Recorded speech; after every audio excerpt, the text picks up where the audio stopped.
It's important that we say where we're at, and right now we're at the Jerusalem congregation. So happy that you joined us today. So much going on in the Middle East. Man, listen, we've got the right person today to talk about this. Let me introduce our special guest in the studio today, Chris Mitchell. Chris, how are you today, my friend? Pastor Chad, great to be with you. Glad to have you. Yeah. I'm gonna try to summarize a little bit of how a proper introduction should be done for you. Okay, go ahead. So let's start inside the King of Kings family. Okay. Okay. Yep. So you're a deacon here at this congregation, and have been a wonderful deacon for many years. You are also one of our board members at the Amutah, at the nonprofit for King of Kings, and so we certainly appreciate all the years you've put into that as well. Your wife Liz, of course, has been ministering with you guys for many years. You travel a little bit here and there in the year, but the reason you travel is because you are the Middle East bureau chief of CBN Israel, and I believe that's a bureau that you established. Am I right in that? Yeah, back in 2000. Actually, CBN had a bureau here in the 1980s. It closed in 1991. I reopened it in 2000. Okay, so since 2000, it's been reopened. Yep. You've been at the steering wheel doing a fabulous job. I know that when there are tough questions about current events, relational dynamics in the Middle East, tensions that I may or may not understand, I often come to you. And and the reason that's important is because a lot of what we talk about ends up on this program. And so now I'm just being honest that a lot of times, those of you that watch us week after week, this is part of our great sourcing that the Lord has given us at King of Kings, and there are others, but Chris is such a wonderful source for us. And man, do we have a lot to talk about today. Yeah. Let me just start off on a personal note. We all, our love and condolences for the loss of your brother recently. Yeah, thank you, Brian. For your brother Brian, and we had the pleasure of sitting Shiva with you at home. Yeah. So thank you for letting us be part of the process of the family. If you don't know, sitting Shiva, the Jewish tradition that starts 7 days of sitting with the family after the passing of a loved one. And we were able to do that together. That was the first time I'd ever done anything like that, and it was kind of a spontaneous thing. Just briefly, he died on a Friday. I found out on a Saturday. Sunday morning, I woke up and I said, I'm not going to shave. And I got up Monday morning and I said, I'm still not going to shave, which is what Jewish men typically do. Right. And so a friend of ours, Yehuda, that I work with, he came in and he wanted to pray with me. So he prayed, and I said, this idea of Shiva is really healthy. He says, do you want to do it? I said, well, yeah. So we did that for 4 days before Shabbat, and you came, many others came. It's so healthy to remember your loved ones and have loved ones come and sit down with you. Remember your loved one, talk about them, pray together. It's just, I highly recommend it. Sometimes in the West, we have a funeral and that's it. So, so thanks for coming. Yeah, pleasure. Yeah. And really, it comes from a biblical root source. There's passages in the Bible that talk about the 7 days of mourning. Yeah. So I think that's really where the Jewish tradition picked up on that and then codified it a little bit more. And we're also, who was there the day we sat Shiva together was Paul. Paul Strand was That's there. right, yeah. And just a quick shout out, Paul, blessings to you, my friend. I know you've recovered. And what a miracle. I chatted with Paul today, and I'm hoping that in the coming weeks, when he's feeling 100% better, that we'll get a chance to publicly confess the miracle that happened in his life. Right, so Paul, if you're watching, write some notes down, friend. We'd love to have you give us that testimony. Let's get down to business, Chris. Sure. We got a few minutes together today. We are here in the Middle East. It is constantly changing. It is a daily race to figure out what is going on. Yeah.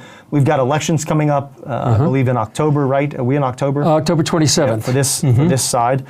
And a lot of times we talk about Hamas, Gaza. We talk about Hezbollah, and that's still going on in Lebanon. The Houthis always try to pretend that they're part of this as well out of Yemen.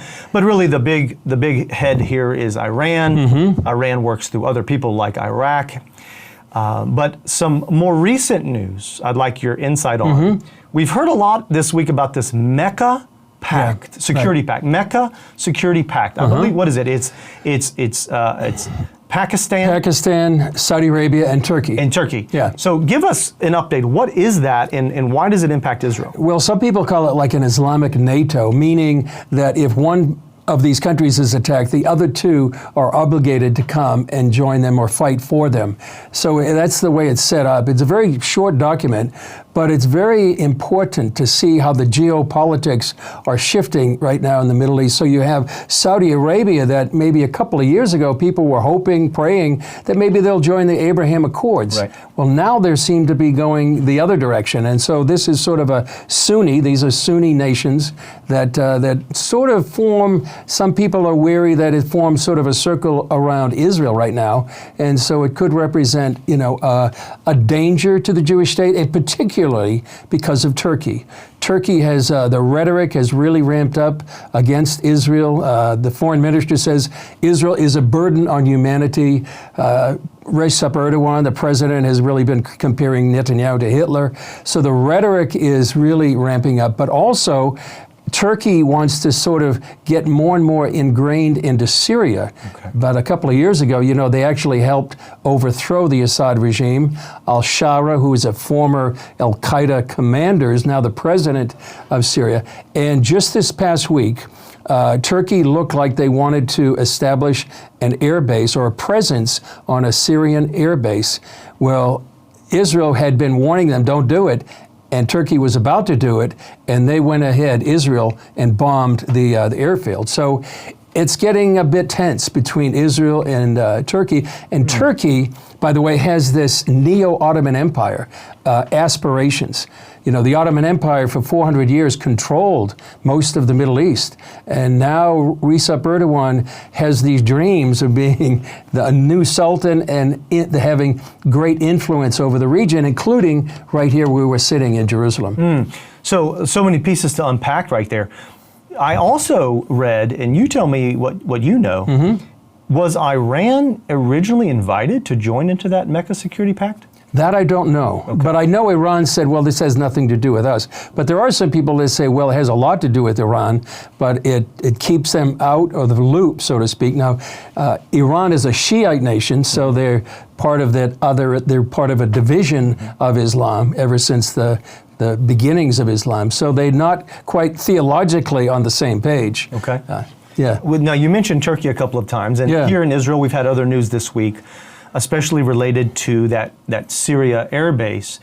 It appears that Israel and Syria are now negotiating something, and it has to do with some partnership against Turkey. Can you give us a little insight on what is Israel doing with Syria? Well, I know that Israel, ever since the fall of the Assad regime back in 2024, that they controlled some buffer zones along the Syrian border. That's actually part of Syria right now. So, and as a defense against any possible incursion by this new government. In fact, right after the government fell, they were bombing as much of Syria's military as they could because they didn't want it to fall into the hands of al-Shara, who is, as I said, a former al-Qaeda commander. So they're wary of, what their aspirations are. Even this week, there was also a video of Syrian armed forces shouting, "We're coming for you, Jews. We're coming for you." So there may be negotiations going on the border about how much land Israel can or cannot control. But I think still there's kind of an animosity between Syria and Israel right now. If I had to get your opinion, because it is complicated, yeah, who would you say in our Middle East region is the most friendly toward Israel, or at least neutral, and we don't feel like they're our crisis level enemy right now? I think the UAE. The UAE right now. I think Saudi Arabia with this pact is sort of going another direction. But the UAE seems to be sort of neutral and somewhat pro-Israel. A lot of people have been flying back and forth through the UAE. It's sort of a hub. But ever since the Abraham Accords, thousands, tens of thousands of Israelis going back and forth. So I think they're sort of really a kind face in the middle of a rough neighborhood. And would you say that your opinion of the negotiations between Lebanon and Israel to both joint work together to get Hezbollah out of Lebanon, is that genuine? I do. I think it is genuine. I think the president and much of the government and the people want to be rid of Hezbollah. It's been a burden for them. They've been tyrannical, really controlling that country for decades. And I think this is finally an opportunity with the help of the IDF, because the Lebanese army has not been able to control Hezbollah. In fact, some of the Lebanese army is influenced or part of Hezbollah, so that's very problematic. So yeah, I think it's genuine, but the key is to be able to disarm Hezbollah and sort of degrade them militarily, Right. so the people of Lebanon can be free. Same thing with Hamas. You know, they're headed into hopefully real elections, Yeah. and we don't have time to get into that today, because I do want to talk a little bit more about your website and some of the materials you're producing, some amazing documentary, news background documentaries there that people can go and register for. You've got books coming out. You've already written some. Take us down that road a little bit. What are the projects that you're really passionate about right now? August 17, 2000, we arrived here. So last year was 25 years that we have been here. I felt I wanted to do a series on all the things we've covered in 25 years. The more I thought about it, the more I prayed about it, and thought, let's do a video series helping people understand what's happening here. There's accusations of genocide. Israel's an apartheid nation. And so we're going through an 8-part series. Starts Abraham to today's headlines. Second one, October 7th and the battle for truth. Third one, from the river to the sea, debunking that. Fourth one, the miracle of Israel. Fifth one, anti-Semitism and Christian persecution. Sixth one is Jerusalem, rendezvous in Jerusalem. The seventh one is prophecies unfolding. And the eighth one is why stand with Israel. So I want to help teach the church, those that maybe pastors that don't want to even deal with Israel. They're afraid to talk about it. I want them to give them a biblical foundation, a prophetic foundation, a historical foundation, and a current events perspective of what's really happening here in the land. So it's on chrismitchellnews.com. It's not quite all done yet. We hope to launch it completely in the middle of September.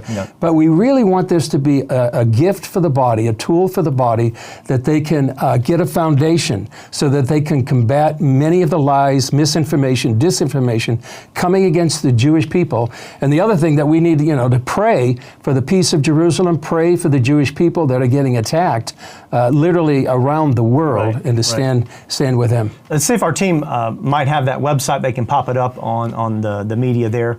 chrismitchellnews.com, I believe it is, and they can catch these episodes. This is really a great tool, Chris, because we thank you for doing it, because it helps all of us articulate in a very concise form what we kind of already know. We can feel it in the spirit. We know it with our logical, knowledge-based mind, and yet it's still very hard to articulate in a very small amount of time. But also many books that you've written. Give me a couple of books. We want our viewers to go to your website, check out the episodes, but also pick up some of your books, because we've had you do classes on some of these books. We've got about a minute left. What would you say? Dateline Jerusalem was one. Destination Jerusalem was another, and ISIS, Iran, and Israel. Those are the 3 books that I've written. One other book is a personal one called Dearest AJ, about my father writing letters to my mother during World War II. That's a kind of a romantic story, but those are the books that we have, and hopefully, again, giving people a perspective of what's happening so they can pray, they can be informed about what's happening. And listen, if any of you are watching today and you want more information about what Chris is doing, whether it be at CBN Israel or chrismitchellnews.com, and you can't remember those on the fly, just email us here at info@kkcj.org. We will attach those links to you so that you can go find out more. It's been wonderful to help me, Chris, whether it's in my preaching or whether it's in my, I have to do like you. I got to do a lot of interviews, and sometimes it's very important that I'm articulate to whatever level I can be articulate. And I know that you have helped me greatly to position myself as such. So thank you again for being here on Peace Community Live. We're going to go down to the main stage, have a great time of worship. We're studying in the book of Isaiah and Daniel,